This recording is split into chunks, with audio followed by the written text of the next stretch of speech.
بسم اللہ الرحمن الرحیم۔ السلام علیکم ورحمۃ اللہ وبرکاتہ۔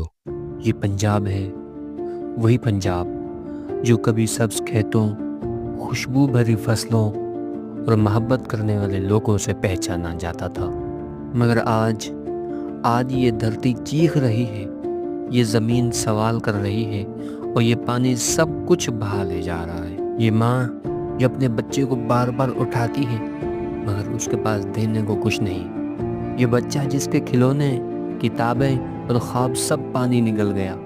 یہ کسان جس کی پوری زندگی کا سرمایہ سیلاب کی بے رحم موجوں نے برباد کر دیا۔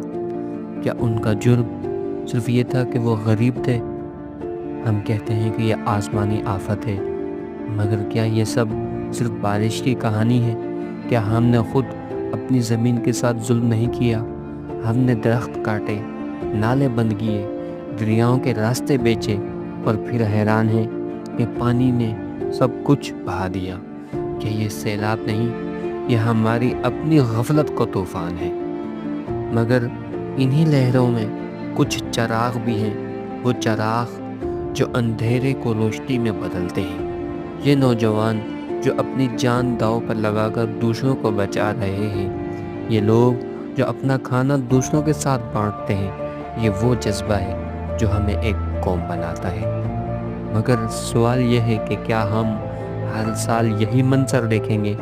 پانی آئے گا، بستیاں ڈوبیں گی، لاشیں نکلیں گی، تصویریں وائرل ہوں گی اور پھر سب کچھ بھول جائے گا؟ کیا ہم صرف دکھ کی خبریں سننے کے لیے زندہ ہیں یا اس نظام کو بدلنے کے لیے بھی تیار ہیں؟ یہ سیلاب ہمیں ایک پیغام دے رہا ہے۔ اگر ہم نے زمین کی حفاظت نہ کی، درخت نہ لگائے، دریاؤں کے راستے نہ کھولے، تو آنے والی نسلیں ہمیں کبھی معاف نہیں کریں گی۔ یہ وقت سیاست چھوڑ کر انسانیت کو گلے لگانے کا ہے، یہ وقت ایک دوسرے کا سہارا بننے کا ہے۔ تو آخر میں سوال یہ ہے، کیا ہم پھر سے اپنی زمین کو زندہ کریں گے یا ہمیشہ کے لیے اسے پانی کے حوالے کر دیں گے؟ کمنٹ میں اپنی رائے کا اظہار ضرور کیجیے گا۔